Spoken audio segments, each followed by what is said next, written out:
Taiwan and China have a complex relationship recently brought into the spotlight due to Taipei's ardent push for democratic values and Beijing's firm belief in autocratic control. The United States is also involved in this dynamic, according to TVBS commentator Wenchi Yu, who asked Daniel Russell and Jianmin Cao what's next for cross-strait relations in the latest episode of TVBS Meeting Room. When it comes to the connection between U.S.-China relations, which are clearly deteriorating, and cross-strait relations, that there's a visible correlation between the two tracks. And the dramatic downturn in U.S.-China relations and the advent of kind of adversarial strategic rivalry, I think, is really a function of fundamental mismatch between Xi Jinping's vision for China in the world and the values and the system that the United States and other Western countries have built and that Taiwan embraces. So the U.S.-China strategic rivalry is clearly a negative factor in cross-strait relations for no other reason than it sort of removes an important reason for Beijing to show restraint, and it casts the U.S. actions towards Taiwan as part of an attack against Beijing's core interests in the eyes of the mainland. But right now, as Daniel suggested, there's a fierce competition between U.S. and China. Seems to me U.S. doesn't mind other countries or peoples in this part of the world challenge in China. And that has tipped the balance. So, so right now the independence movement people, I think they are encouraged. And they continue the efforts to stoke the tensions. That has made the situation not much worse. The deterioration of cross-strait relations came as a major surprise, especially given the meeting between former President Ma Ying-jeou and President Xi Jinping in 2015. This unprecedented diplomatic gesture heralded a new degree of cross-strait cooperation, yet here we are today.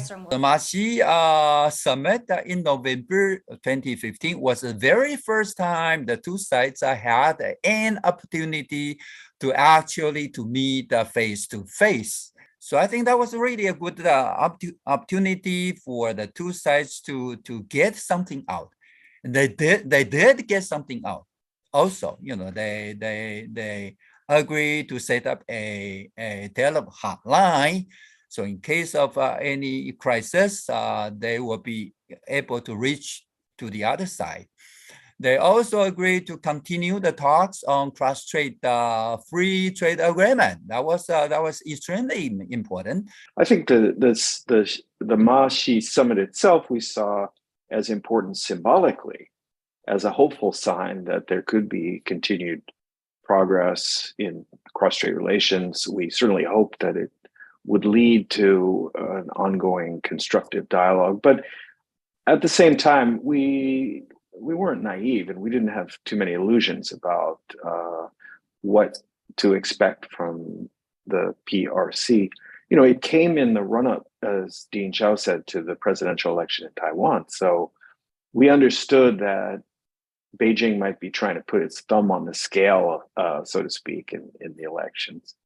I remember also President Ma's made important points about rejecting Beijing's attempt to isolate Taiwan diplomatically, rejecting military pressure, economic exclusion, and calling for patience, which certainly is still badly needed. But once you remember, the world doesn't stand still.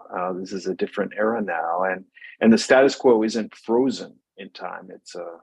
it's a constant balancing act. In light of the different political climates in Taiwan and the United States, Wenchi Yu questioned how the recent U.S. midterms and local elections in Taiwan would shape trilateral relations over the next 4 years, leading up to the respective presidential races in 2024. I think what's happening is that whenever there's an election in all those democracies in the Western world, Taiwan included, South Korea, Japan, Germany, Great Britain, not to mention the United States, there's a China bash in. And the China bash in is the most severe here in Taiwan. If you refer to the public opinion surveys, because we have been crying wolf for too long, 70%, nearly 70% of Taiwanese people don't believe Chinese would attack. Nearly 70% of the Taiwanese people believe the United States would come to help. It's on this public opinion backdrop that the ruling party has been able to do the things they have been doing. Well, I'd be a little careful about convincing ourselves that the threat from the mainland is simply crying wolf. That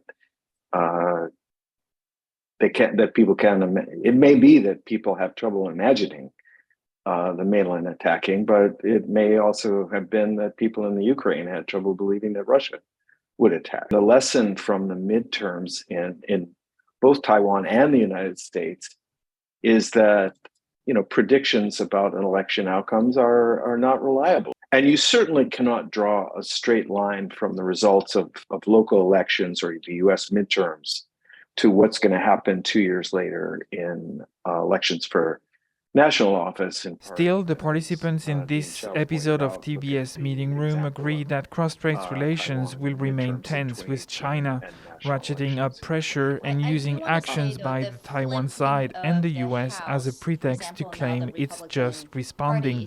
Dimitri Rias, TVBS, World Taiwan. I would like your view. Do you think that's going to harden Washington, D.C.